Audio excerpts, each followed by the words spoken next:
Cristo não. Amém? Amém? Estamos em mês da família. E aí a gente pensa assim, alguém sabe por que maio é dado como o mês das noivas, né? Primeiro é o mês das noivas e hoje em dia é o mês da família. É o mês da família maio porque era dado como o mês das noivas. Noiva é o quê? Casamento. Historicamente falando, o mês das noivas, gente, é um negócio muito engraçado. Acontece porque na Europa, onde tinha os casamentos mais tradicionais, maio é verão. Então o pessoal começa a tomar banho. O pessoal toma banho no resto do ano. E aí aproveitava o quê? O noivo noivava com a noiva, né?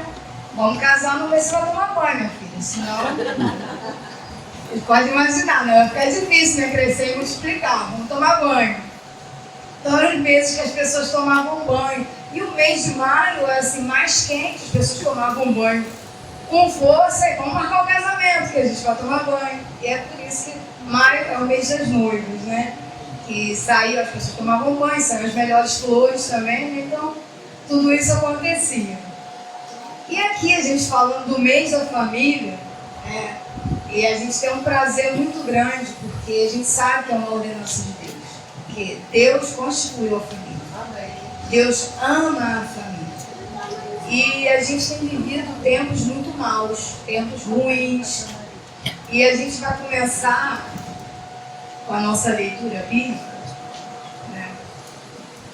Deixa eu me organizar aqui. Eu trouxe um óculos, que eu tenho muita dificuldade de fazer qualquer coisa com óculos.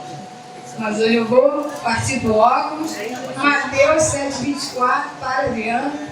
Mateus 7,24, por favor. Não tem como a gente fugir, gente, falando de mês da família, e não usar esses versículos, né? A gente pode ler junto, por favor?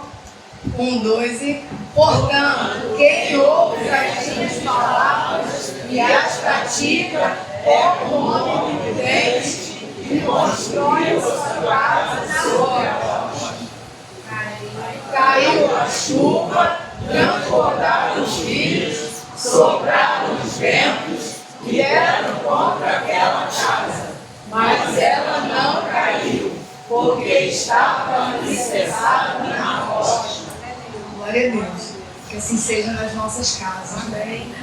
E como a gente vinha falando, a gente está vivendo uma época de muitas turbulências, principalmente em relação à família, né? Às famílias.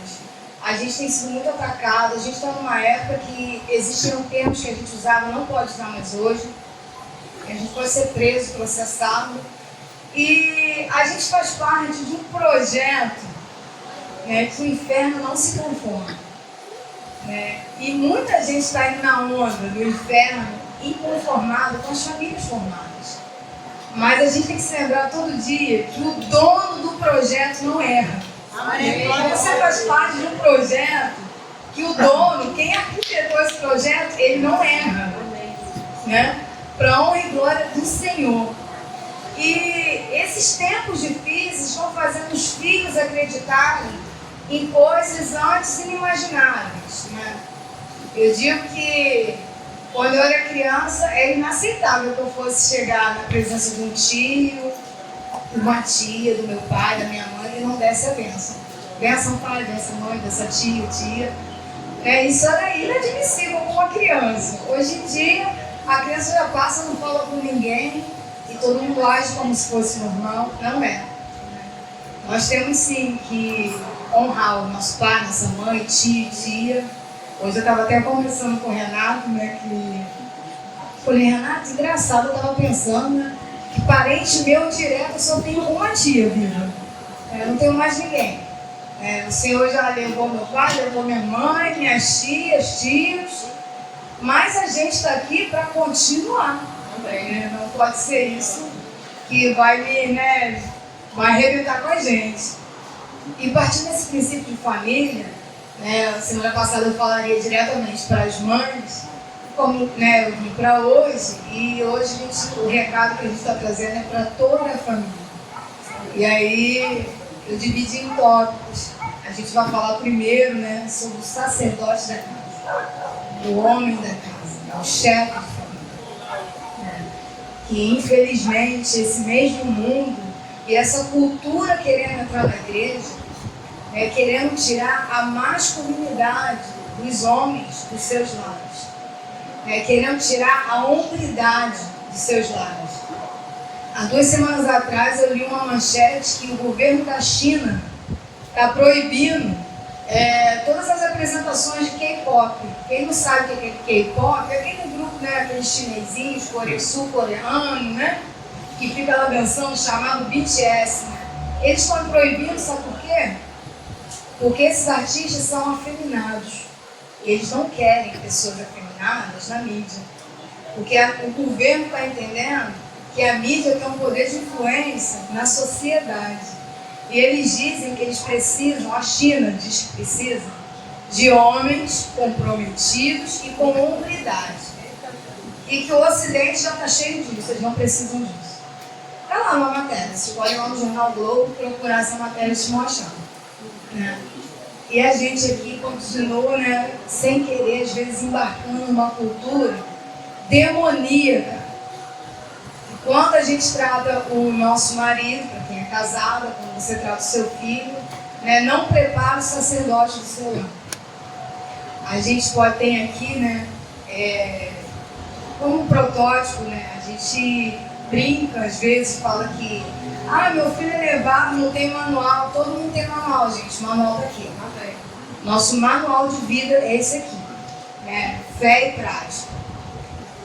E a gente, às vezes, esquece, e muitos homens têm esquecido disso também. Não têm vivido essa realidade do papel do homem no lar, numa sociedade, de ser um líder amoroso. O fato de ser homem, claro, a agressividade não anda junto. A ciência explica que quando tem o homem e a mulher, o homem ele é realmente mais racional do que a mulher. Então, a atitude do homem e de uma mulher são diferentes, mas porque Deus criou assim.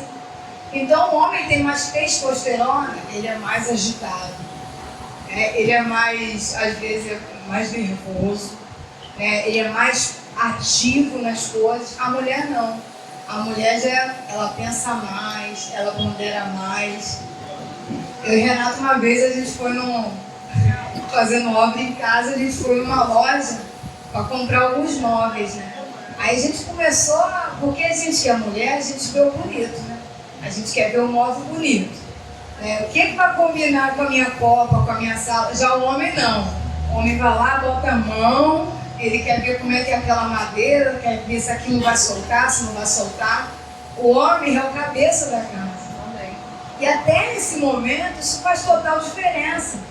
Porque não é que a mulher, longe disso, nós não somos fúteis. A gente só tem um olhar diferente do homem. E o homem, com a sabedoria que Deus deu para ele, sendo cabeça do lar, ele vai pensar nessas coisas que a gente não pensa, a gente não se preocupa. Eu lembro que a gente começou, eu queria um móvel, o Renato, não, isso aí, não sei o quê, não sei. O vendedor saiu de perto, o corredor está pesando. Enfim, entramos no consenso, graças a Deus compramos o móvel, mas teve um comum acordo. E tem que ter. Porque o comum acordo é a hora que entra o amor. Às vezes eu nem concordo tanto, mas eu vou ceder um pouquinho. Ele também não concorda tanto, mas vai ceder um pouquinho. Mas nisso a gente tem que entender o nosso lugar. Infelizmente, essa cultura de tirar essa masculinidade está entrando nas igrejas. Muitos casamentos estão entrando em crise hoje em dia, simplesmente porque as pessoas se casam e chega na hora do dia a dia, da convivência, o homem não consegue tomar a atitude de um homem.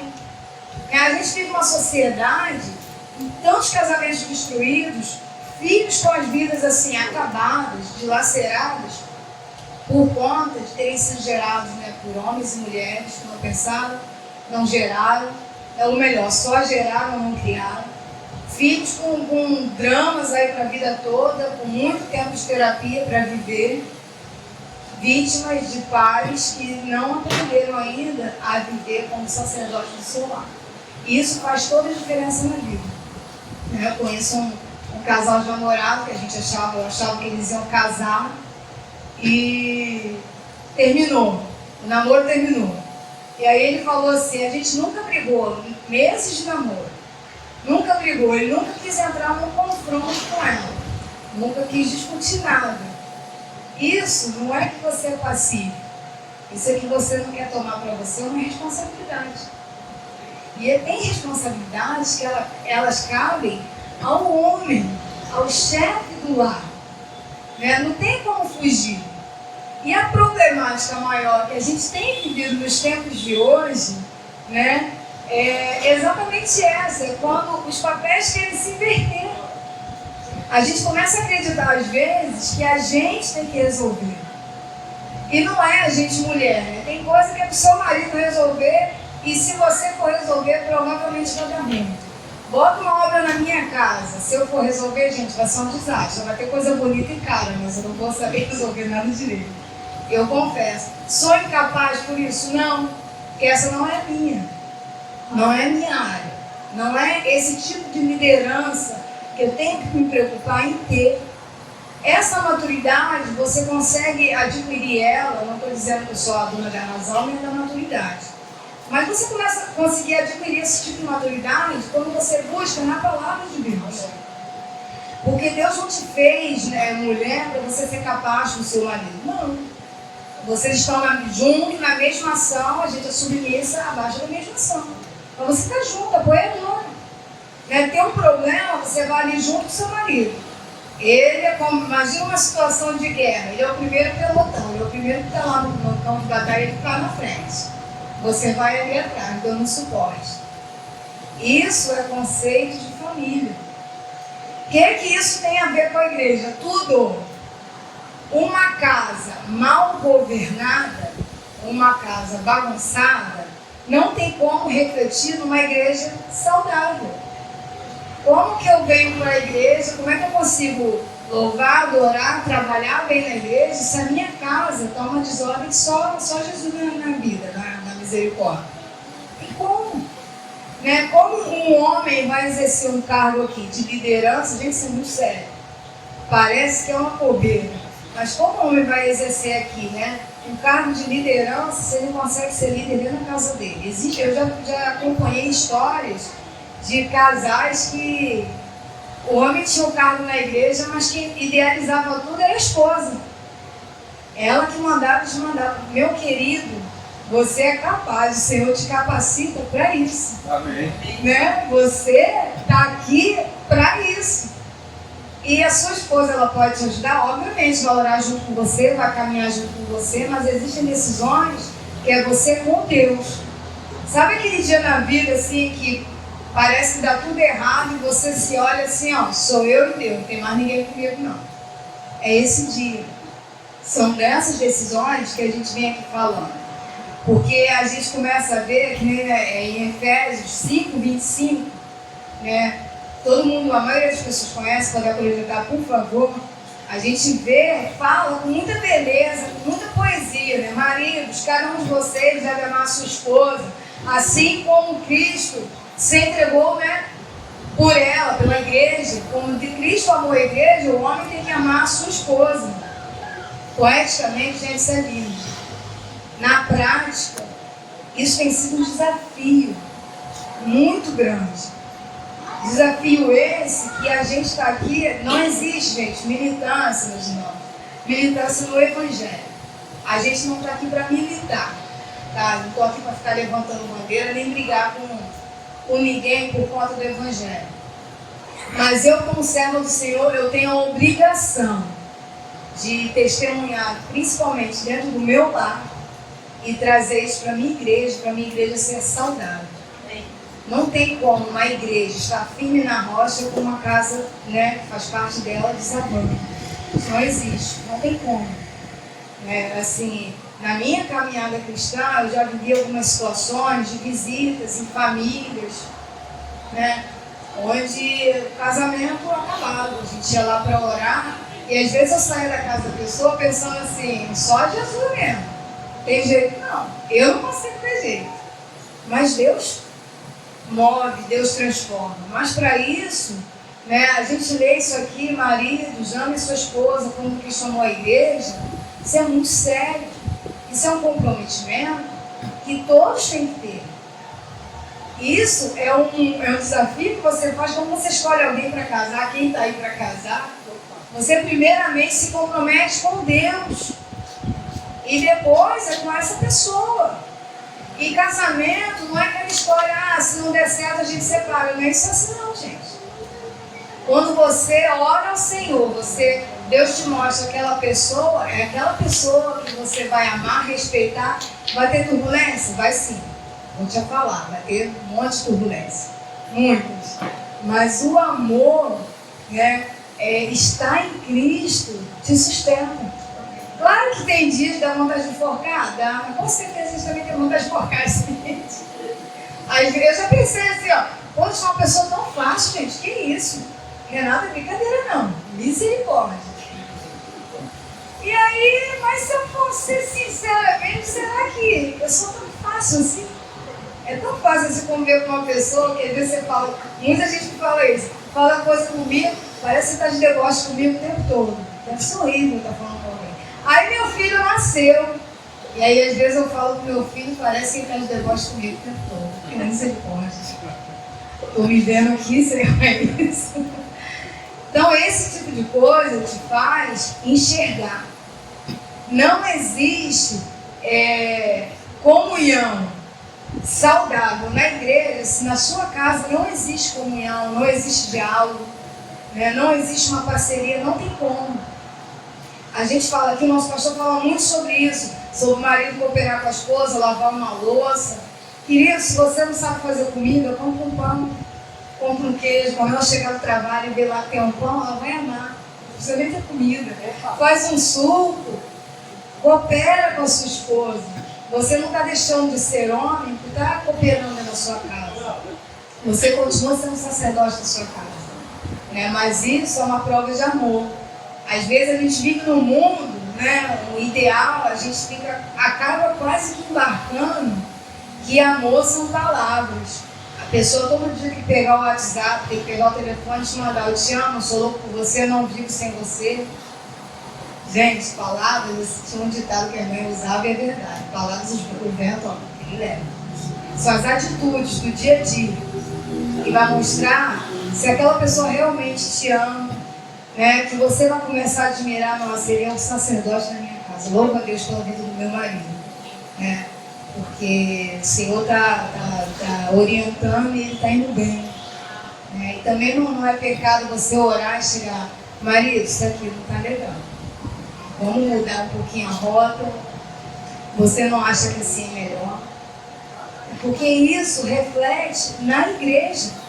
Esse amor reflete na igreja, né? O cuidado é a maior prova de amor que pode existir, né? Aquele dia, é no dia da doença, no dia do desespero.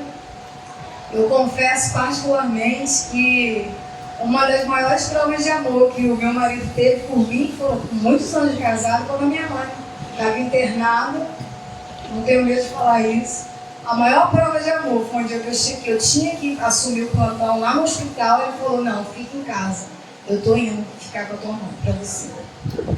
Se tiver que tocar a sono, tiver que dar um banho, eu vou cuidar da sua mãe para você. Eu fiquei em casa, gente, relaxada, porque eu sabia que o meu marido, a carne da minha carne, estava lá. Mas assim, para mim foi uma prova de amor das maiores, assim. Nunca falou nada que representasse como naquele dia para mim.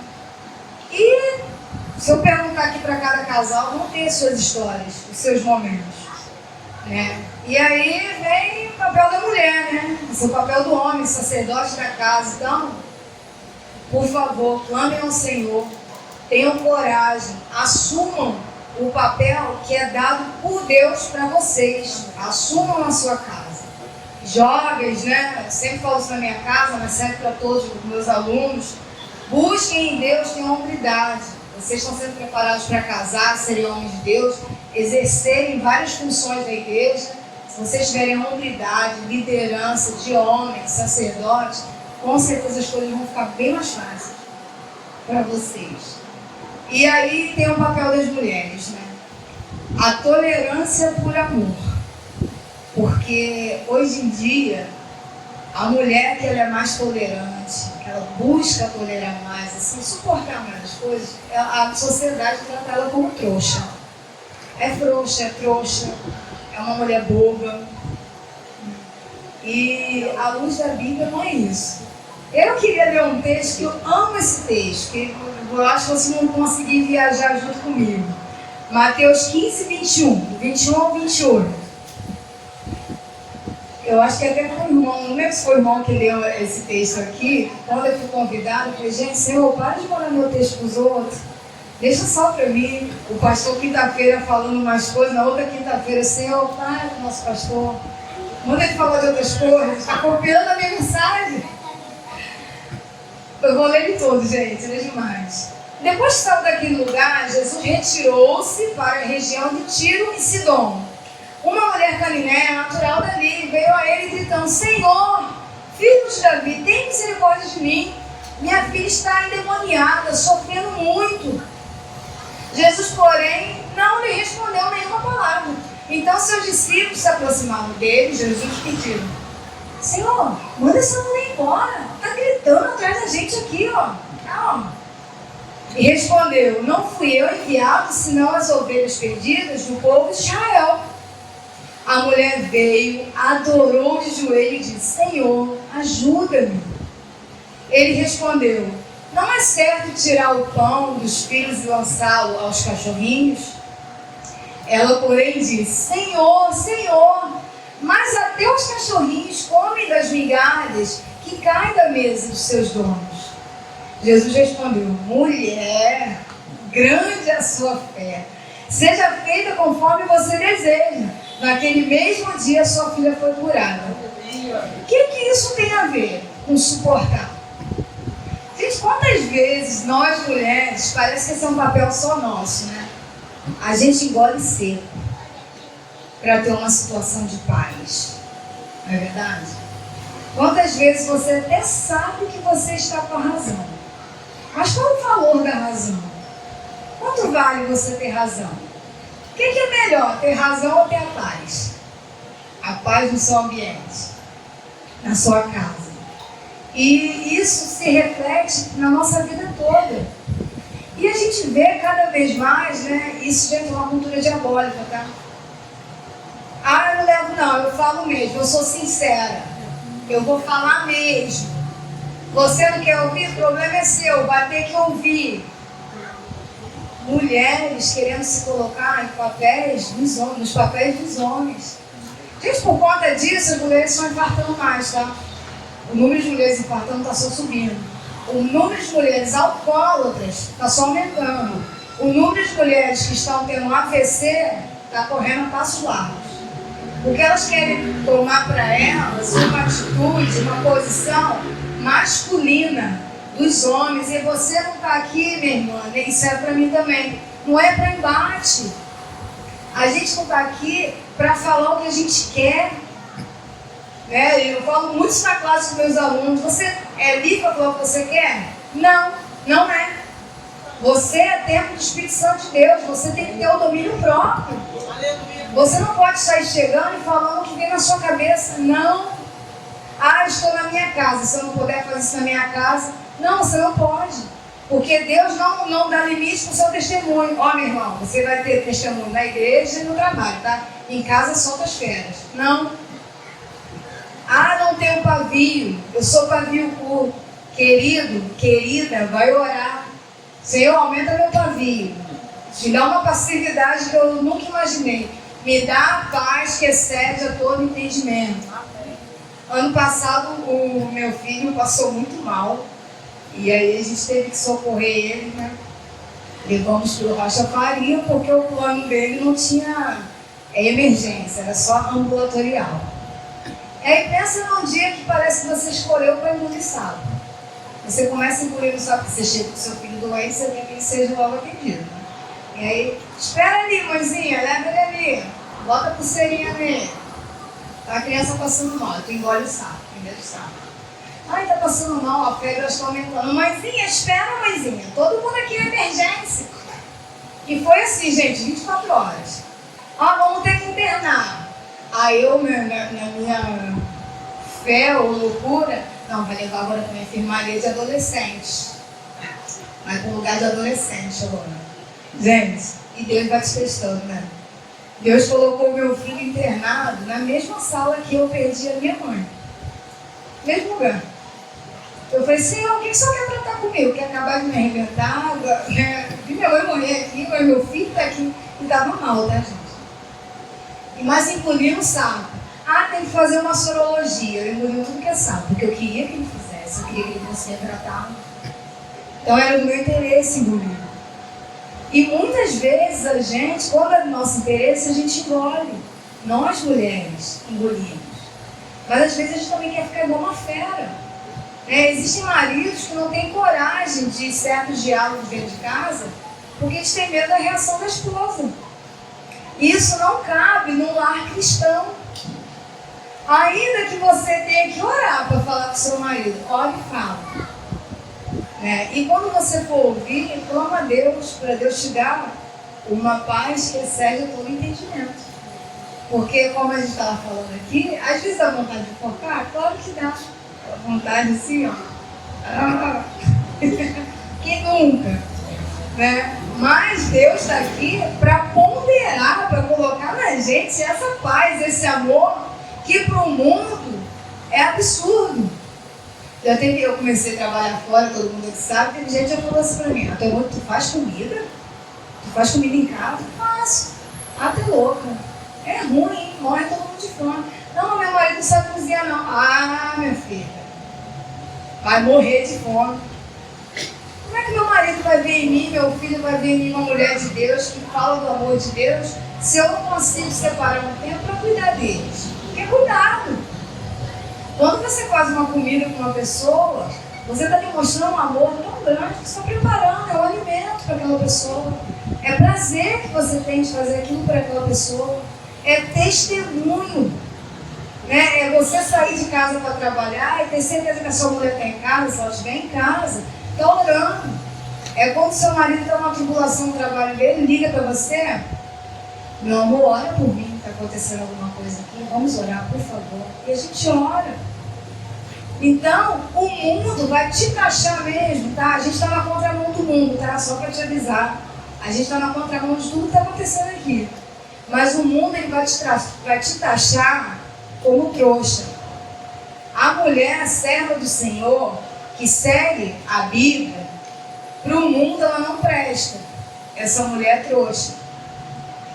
Mas o que adianta você ganhar o mundo, perder seu casamento, perder sua vida com Deus, porque você quer estar na vibe do mundo. A gente não foi gerada para estar na vibe do mundo. Se você aceitou a Cristo, você tem que estar na vibe de Cristo. Amém, glória a Deus. Eu estava conversando um dia desse com o Renato e uma vez eu batendo papo com o irmão em Cristo, a gente falando sobre isso, que as únicas pessoas que querem se revelar são os cristãos. Se você sair daqui hoje, do Rio de Janeiro, vai entrar para uma tribo lá no Oiapoque, ninguém da tribo vai permitir que você adeque o seu costume lá. Você tem que se adequar a eles. Isso é fato. Se você não se adequar, você é colocado para fora da tribo. Ah, eu vou viver na Alemanha, Brasil não presta mais. Vai lá, Deus te abençoe. Você tem que aderir às leis daquele país. O país não vai fazer o que você quer porque você é brasileiro, não. Se você não quiser cometer crime, vai ser preso, deportado, você não vai prestar para lá. Mas o evangélico, o servo do Senhor, tem alguns que querem, que aceitam e querem militar, eles querem que o evangelho se adeque a ele. Não. Jesus, com seu poder de transformação, ele vai te transformar. Você tem que se abrir, permitir, ele vai transformar você. Mas nós não temos que buscar manter essa cultura. Na minha família, eu fui a primeira a aceitar Jesus, eu tinha um embate muito grande. Quem é do mundo não entende a sua submissão. Quem é do mundo não consegue entender, porque no mundo realmente não tem paz, não tem um casamento de paz. Eu lembro que minha mãe, quando ia me visitar, ela entrava na minha casa, ela suspirava assim, ó. Aqui é uma paz, né? Falava assim, olha, não é sobre mim, não. E ela entrava e ficava, né? Ela ia lá muito ver o Cadu, né? Mas essa paz, quem instaura é Jesus Cristo. Mas ela só é instaurada se você permitir que Ele venha e entra. Mas se você permitir que Ele venha e entra e que faça essa transformação, existem condições. Uma delas é a submissão. É você não ver problema nisso. Gente, não há problema nisso. Tá?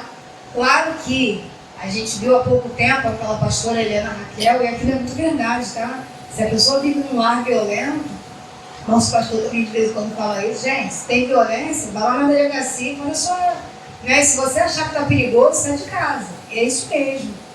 Né? Ninguém está aqui, você não está aqui para ir até as últimas consequências, a fase de violência, crendo que Deus está abençoando. Deus não abençoa a violência, não, gente. Isso aí, se está com violência, mas o meu marido é cristão. Tá, se é violento, não é tempo do Espírito Santo de Deus, não. Porque alguém aqui consegue imaginando Jesus falando assim pro discípulo, vai lá e arrebenta tua mulher na tua casa. E que estranho, Jesus não faz isso, Jesus não é esse tipo de punição. Então isso tem que estar embutido na nossa mente. Mas ser submissa, gente, é maravilhoso.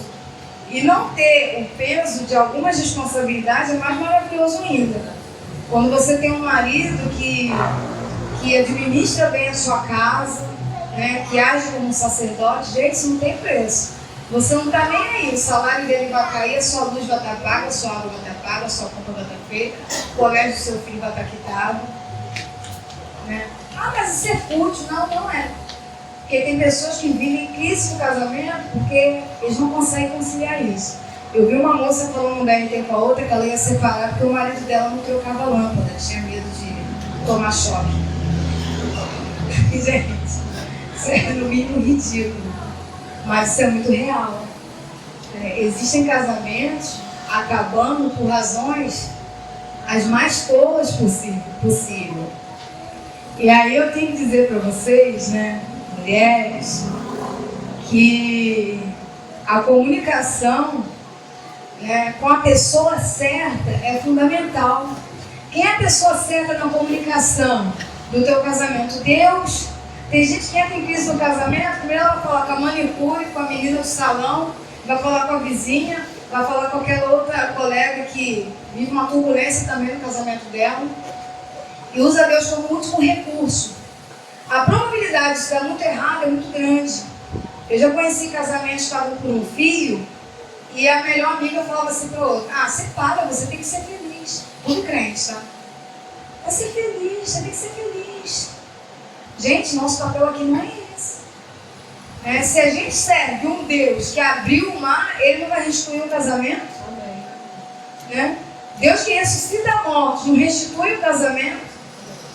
Nós temos que procurar, principalmente a galera aí para casar, quem você está procurando para se aconselhar. Isso é muito real. Às vezes você pega, eu já vi um filme, né? Que o rapaz está numa crise no casamento, aí ele vai pegar conselhos com um amigo super bagunceiro, assim, da noite. E aí ele é levado para viver várias experiências irresponsáveis, coisa e tal. Aí depois ele se dá conta que ele gostava mesmo e consegue se reconciliar. Na prática, isso dá certo? Não. Clama ao Senhor, você está com algum problema, minha irmã, clama ao Senhor, o Senhor vai colocar uma pessoa dele para estar ali junto com você e te orientar. O pastor está aí para isso, né? A mulher do pastor está aí para isso, a líder de mulheres está para isso. Nós temos pessoas, né? Temos que cuidar muito bem de quem a gente vai parar para pegar um conselho. Eu não tenho medo de falar que por muitas vezes na minha vida eu não pude ouvir o conselho da minha mãe e das minhas irmãs, porque elas não eram servas do Senhor. Elas não tinham sabedoria do céu para passar para mim. Muitas vezes eu ouvi conselhos de pessoas da igreja. Amo a minha mãe, amo as minhas irmãs, mas isso é um fato. Porque a visão não é a mesma, não vai conectar. Não é a mesma coisa. Ah, é minha mãe, não vai querer minha irmã, não vai querer meu mal. Mas olha o tipo de conselho que ela está te dando. É isso mesmo? Nós temos que ponderar isso, buscar em Deus. O seu primeiro socorro é Deus. Você não tem que levar a sua vida para a rede social. Tem gente que vai lá no abre o Facebook, você sabe da vida da pessoa toda. Porque ela bota a crise do casamento, ela bota tudo ali. Gente, esse é o pior caminho. Conversa com Deus. Deus vai trazer alguém que vai conseguir te abrir o horizonte e as coisas vão acontecer. Nós temos que inspirar os nossos filhos. Pai e mãe, preocupem-se em inspirar os seus filhos. A gente tem que levar para a igreja e a gente tem que discipular os nossos filhos no caminho do Senhor. Sabe por que é só levar, gente? Existe uma matemática que diz, e isso é muito sério, de pessoas que foram criadas nas décadas de 60, 70, 80, que as pessoas não tinham essa visão. Nós levávamos os filhos para a igreja, mas não discipulavam, não falava de Jesus dentro de casa, não mandava o filho, não estimulava a fazer nada. Você vai num presídio, gente, isso é um dado muito triste. 78% dos presidiários já passaram por uma igreja evangélica. Já foram cristãos. 70%, eu acho que é até mais. Você vai num presídio, no Bangu 1, a maioria conhece a Bíblia, tá? Você vai, manda abrir, sabe até abrir a Bíblia. Foi levado para a igreja. Não foi discipulado. O que é discipular um filho nos caminhos do Senhor, querido? A semana tem, cadê o Cadu? A semana tem 168 horas, não é isso, Cadu? Mas olha a covardia, gente, que muitas pessoas cometem, às vezes sem se dar conta. De 168 horas, às vezes tem criança que tem 40 minutos de aula de EBD. O único dia que pega uma Bíblia é ali, basta a aula. 167 horas ele está no celular, está no campinho, está no cursinho. Querido, mal nenhum, minha querida, meu querido, mal nenhum, seu filho ser projetado para ter um bom futuro. Mas eu te afirmo uma coisa, um advogado não é nada sem Cristo. Ah, meu filho é um grande cirurgião, tem Jesus na vida dele? Ele não é nada, tá? Ah, meu filho passou, vai ser juiz, glória a Deus, que beleza, salarião, hein? Tem Jesus? Não é nada. Gente, isso é a base. Se você traz seu filho na igreja, não fica com pena de acordar seu filho, não.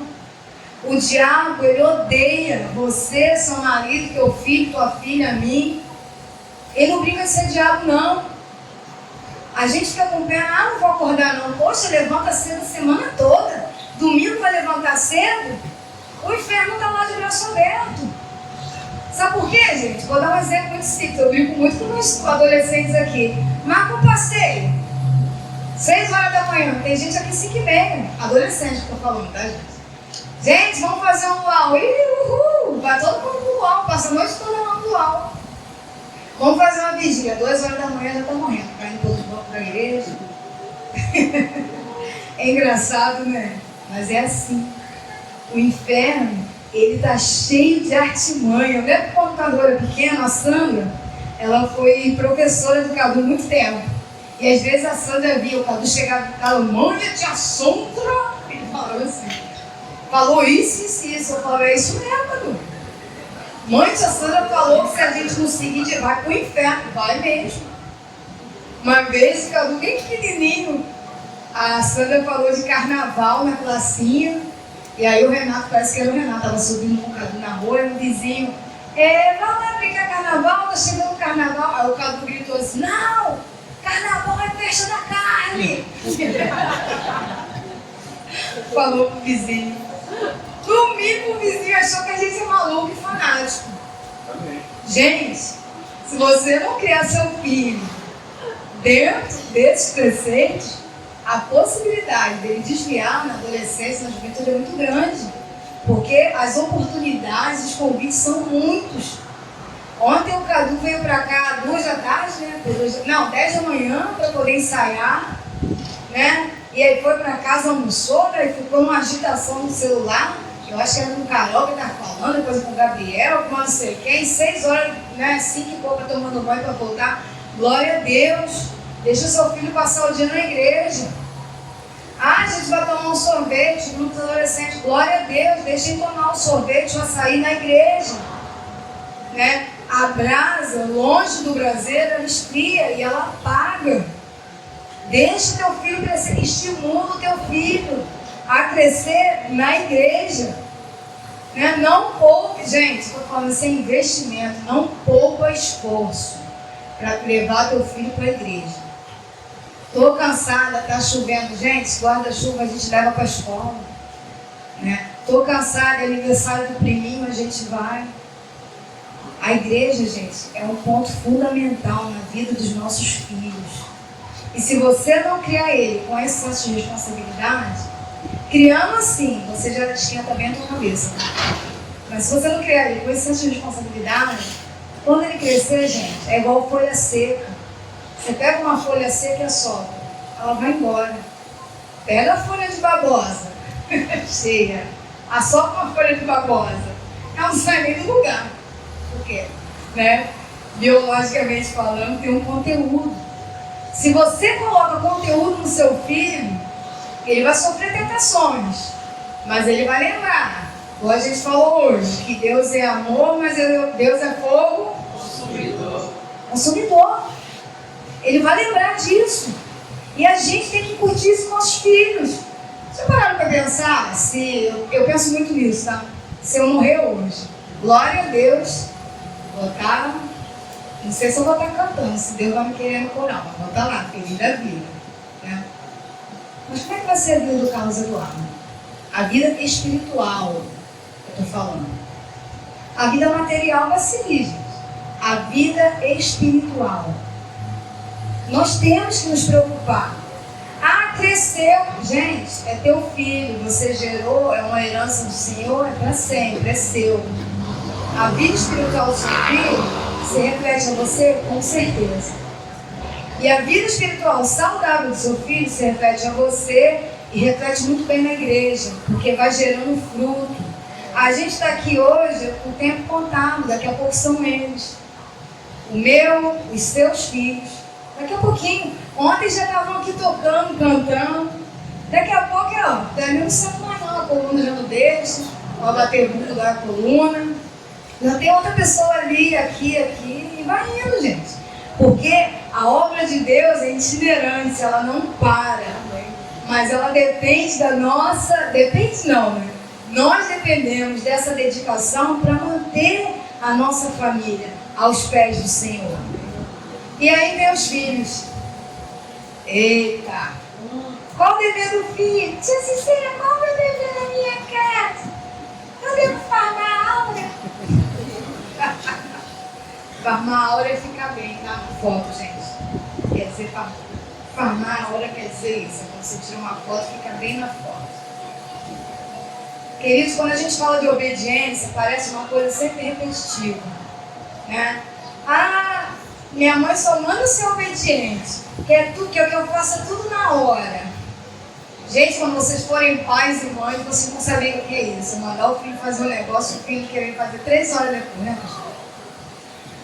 Fulaninho, lava a louça, 3 horas depois. Calma aí, tô indo. Fulaninho vai comprar pão, aí quer 2 horas da tarde. Tô indo 2 horas da tarde comprar pão. Gente, sejam obedientes. Deus ama a obediência. E os pais amam quando os filhos são obedientes. Essa semana eu fiquei toda boba aqui. Meu filho foi fazer uma prova lá, negócio de parquímetro, né? Aí chegou, gabaritei. Parece que a vitória é sua. É como se a vitória fosse sua. Isso é fruto de obediência. Só gabarita a prova quem estuda. Se você não está amando estudar, estudou e deu resultado, glória a Deus. Tudo ok. Obediência, gente, é amada por Deus. E os pais que vivem com filhos obedientes, a igreja só ganha. A gente está aqui, né, para o crescimento da nossa igreja. Eu acredito que quando essa igreja aqui tiver lá, não sei, pode ser pouca fé, 2.000 membros, 4.000 membros, eu já vou estar tentando a macaca do rabo, como diz por aí, né? Não estou contando muita coisa. Mas eu creio que essa geração de vocês tem muita coisa para fazer aqui. É arregaçar a manga e fazer. É evangelismo. O que impede vocês de serem obedientes, bons filhos, trazerem amigos para a igreja? Tudo isso é questão de obediência. A Bíblia manda você fazer o quê? Falar a palavra. A gente tem que falar a palavra. E essa é uma função dos filhos. Honra teu pai e tua mãe. Como você honra teu pai e tua mãe? Obedecendo.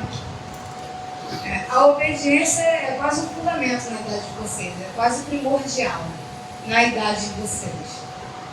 E isso se reflete na igreja. Porque uma família firme na rocha é uma família que consegue refletir diretamente na igreja. Imagina um pastor que tem uma família com ele, que a gente sabe que aquela família ali são os servos do Senhor. Filhos obedientes, tementes ao Senhor, pai e mãe tementes a Deus. Isso não tem preço. E Deus ama. E Deus prospera numa igreja assim. Faz prosperar. Às vezes eu já ouvi muito isso na minha caminhada cristã. Poxa, tem um tempo que não aceita Jesus, ninguém aceita Jesus ali, né? Será que o pessoal tem pecado? O pessoal fala assim, né? E a gente pensa às vezes no pecado, acha que o pecado é adultério, é assalto, a gente fica pensando nessas coisas, mas a desobediência também é pecado, gente. Essa geração de jovens, vocês têm um potencial imenso. Vocês são uma geração cientificamente comprovada, mais inteligente. Vocês têm mais acesso a mais coisas do que a gente tinha. São mais criativos. E detalhe, vocês vivem numa época que as igrejas apoiam mais vocês. Então, o pastor vai apoiar. Eu duvido chegar aqui, pastor, a gente pode fazer o evangelismo na frente? Duvido que ele vai falar assim, não. Claro que não. Se vocês chegarem e falar assim, a gente quer fazer um acampa dentro aqui, pastor, e cada um trazer um colega não crente. Ele só vai ver a data, mas provavelmente isso vai acontecer. Vocês têm um potencial imenso. Isso aí eu não tenho dúvida disso. Não existem dúvidas. Mas esse potencial só consegue ser aflorado através da obediência. Não adianta você ser uma mega mente pensante, cheia de potencial, caminhando na contramão, contestando tudo que está na Bíblia, contestando tudo que o pastor está falando, o pregador está falando, que o líder está falando. Isso aí não vai te levar a nada, e não leva. Então, clama ao Senhor, filhos, vão para a igreja, clama ao Deus, para que tudo que vocês possam ouvir na igreja venha frutificar em vocês. E se por um acaso há uma coisa que não concorda, clama a Deus para vocês entenderem, com olhos espirituais, entenderem as coisas. Amém? Então, esse é o recado para uma igreja forte, firme na rocha. Homens cheios de hombridade, sacerdotes dos seus lares, mulheres com prazer na submissão, e filhos obedientes. Gente, existe uma receita perfeita para Deus? Existe. Todos os ingredientes da receita estão aqui, na palavra do Senhor. Se a gente pegar esses ingredientes e colocar em prática, não tem como dar errado. É impossível dar errado. É impossível alguém que serve a Deus com amor, dedicação e obediência, que busca primeiro as coisas de Deus, dar errado. Se você busca fazer o certo, você erra menos, porque você está buscando fazer o certo. Amém? Essa é a palavra que Deus colocou no meu coração para toda a igreja. Muito obrigada por terem me ouvido. Acho que eu falei demais. Amém. Amém.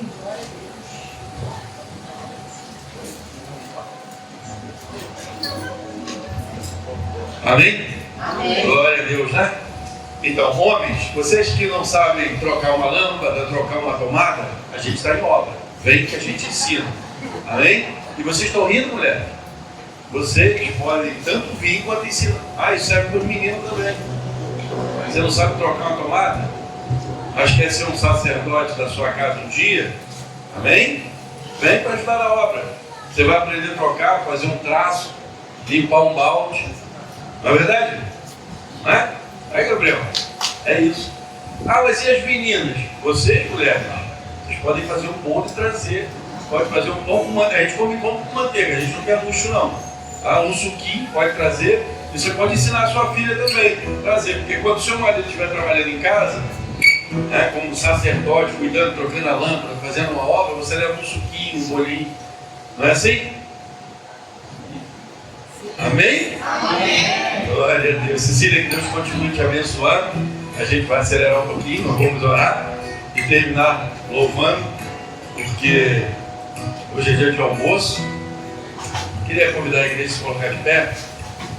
Eu quero orar agradecendo a Deus por tudo que o Senhor falou para cada um de nós através de Cecília.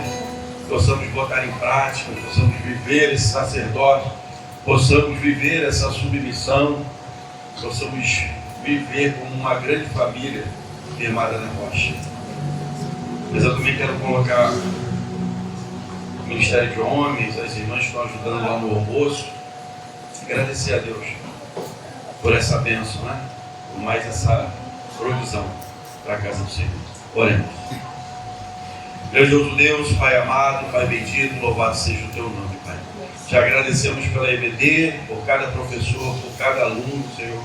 Te agradecemos por esse culto, pela Tua palavra, Senhor, que foi trazida a cada um de nós. Senhor, que possamos crescer espiritualmente, que possamos ter famílias fortes, firmadas na rocha, que é Cristo, Senhor. Muito obrigado, Senhor, que possamos praticar a Tua palavra. Te agradecemos, Senhor, por cada ministério da Tua igreja, Senhor, em especial o Ministério dos Homens, ó Pai, toda a igreja, Senhor, unida, para que esse almoço pudesse sair, Pai. E te agradecemos porque nenhum acidente aconteceu e que as pessoas possam receber mais do que uma quentinha na sua casa.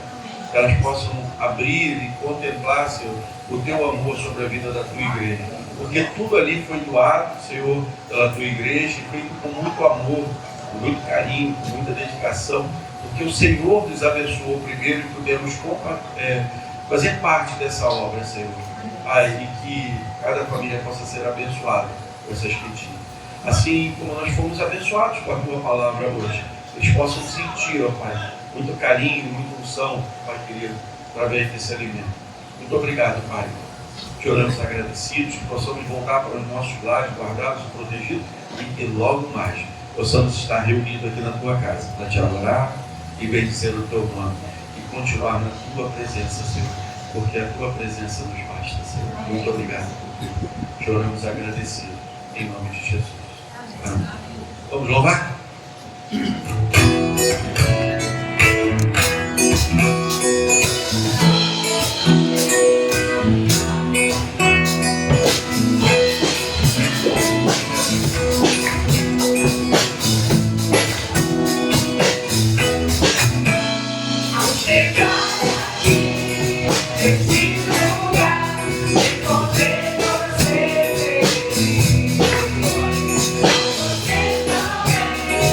Encontre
Glória a Deus. Glória ao Senhor. Ele é digno de toda honra, toda glória. Foi abençoado. O almoço acabou. Está tudo vendido. Aí os embaixadores vão estar vendendo esse doce, R$2 lá para ajudar a embaixada. Se você puder contribuir, amém. Procure a embaixada. Deus abençoe e até logo mais.